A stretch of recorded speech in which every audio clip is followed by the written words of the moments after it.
संतोष देशमुख हत्या प्रकरण दाबण्यासाठी कुणाचा दबाव? धनंजय देशमुखांसह साडूनं कुणाचं नाव घेतलं? बीडच्या मसाजोगचे सरपंच संतोष देशमुख हत्या प्रकरणात एक खळबळजनक माहिती समोर आली आहे. सरपंच देशमुख हत्या प्रकरणाची केस मागे घेण्यासाठी ऑफर दिल्या जात असल्याची चर्चा आहे. यातला पहिला दावा केलाय धनंजय देशमुखांचे साडू दादासाहेब खिंडकर यांनी. ह्या लोकांची जी काही आमच्यासोबत घटना घडली होती ते माझ्यासोबतच्या लोकांना मारहाण करतानाचे व्हिडिओ मी पुरावे पोलीस स्टेशनला आमच्या कुटुंबाने दिलेले आहेत. त्या ज्या लोकांना मारहाण केलेली आहे ते लोक पोलीस स्टेशनला गेले, परंतु त्यांची फिर्याद घेतली गेली नाही. ते व्हिडिओ मी तुम्हाला आत्ता दिलेले आहेत. त्या व्हिडिओमधलेच हे लोक आहेत आणि आत्ता ते लोकांचा वापर देशमुख प्रकरण मागे घेण्यासाठी केला जात आहे. त्यांना पुढं केलं जात आहे. आम्हाला त्रास देण्यासाठी SP साहेबांकडे धनंजय देशमुख यांनी तक्रार केलेली आहे आणि त्यांना जाऊन वैयक्तिक भेट घेऊन त्यांना सांगितलेलं आहे की हे लोक अशा अशा पद्धतीने त्रास देत आहेत. प्रकरण माघारी घेण्यासाठी धनंजय देशमुखवर दबाव आणत आहेत आणि मला बाहेर काढण्यासाठी त्यांनी धनंजय देशमुखकडे प्रस्ताव दिला होता की दादा खिंडकरला जर सोडायचं असेल तर तुम्ही संतोष देशमुख हत्या प्रकरणातले लोक तुम्ही सोडा, तरच आम्ही ह्यांची जामीन होऊ देऊ, नाहीतर आम्ही ह्यांना सुटून देणार नाहीत, जामीन होऊ देणार नाहीत. आम्हाला काही लोक त्यांना जे काही राजकारणातून मदत केली जात आहे हे राजकीय बडे लोक त्यांच्या पाठीमागे आहेत, म्हणून ह्या घटना पुढे घडत आहेत. संतोष देशमुखांना न्याय मिळावा यासाठीच्या आंदोलनात खिंडकर सक्रिय सहभागी होते.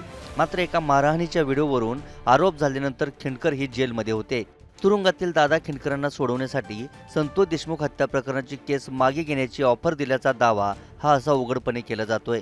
या आरोपानंतर काल भाजप आमदार सुरेश धस, धनंजय देशमुख आणि त्यांचे साडू दादासाहेब खिंडकर यांनी बीडचे पोलीस अधीक्षक नवनीत कावत यांची भेट घेतली आहे. पोलिसांसमोर आपली भूमिका मांडल्यानंतर माझी बदनामी खच्चीकरण कसं होईल यासाठी प्रयत्न सुरू आहेत असा दावा धनंजय देशमुखांनी केलाय. SP साहेबांना मी ते मागच्या 6 महिन्यापासून सांगत होतो. डिसेंबरमध्ये ती घटना घडली की मला एका जागेवर बोलून घ्यायचं त्यांचं षडयंत्र होतं. त्याच्यातले जे साक्षीदार आहेत त्यांचं की तुम्ही या, आपण ही गोष्ट मिटू. परंतु मी म्हणलो मला ज्या ठिकाणी यायचं आहे त्या ठिकाणी मी येईल, तुम्ही ज्या ठिकाणी बोलवताल त्या ठिकाणी मी यायला तयार नाही. कारण का माझ्याविषयी परत एखादा तक्रारी अर्ज जर दिला असता तर मला त्याला परत उत्तर द्यावं म्हणजे द्यावं लागले असते. तर त्याच्यात असं होतं की म्हणजे कंडिशन अशा होत्या की हे तुम्ही सबमिट करून घ्या, आम्ही हे सबमिट करू. परंतु तसं कम्पेअर करायचा काही संबंध नाही. मी Day 1ला सांगितलं होतं की माझा आणि ह्या प्रकरणाशी कुठं संबंध नाही. मी माझ्या न्यायाच्या प्रक्रियेत आहे. माझ्या भावाला ज्या लोकांनी संपवलं त्या न्यायाच्या प्रक्रियेशिवाय मला बाकीचे कुठलेही घेणं देणं नाही आणि मी त्या प्रक्रियेमध्ये आत्तापर्यंत आहे. बरं, ते लोक नेमकी कुठली होती त्याच्या संदर्भात काही झालं होतं? नाही, तुम्ही बघा FIR प्रमाणे ज्यांनी FIR मध्ये जे फिर्यादी आहेत आणि जे साक्षीदार आहेत ते तुम्ही FIR तुम्हाला देतो, तुम्ही बघा त्याच्यात आणि तुम्ही ते शेअर करा. कारण मला त्याच्याविषयी जास्त काही इंटरेस्ट नाही की काही जण ही केस माझी मिटवून घ्या, मग ही केस आम्ही मिटवू. त्या संदर्भात देखील मी वेळोवेळी साहेबांना भेटलेलो आहे आणि माझ्याविषयी चुकीची अफवा किंवा बदनामी कशी होईल किंवा मी खच्चीकरण माझं कसं होईल अशी या सगळ्यांची म्हणजे प्रयत्न चालू आहेत. परंतु मी त्याला कधी भीक घालणार नाही.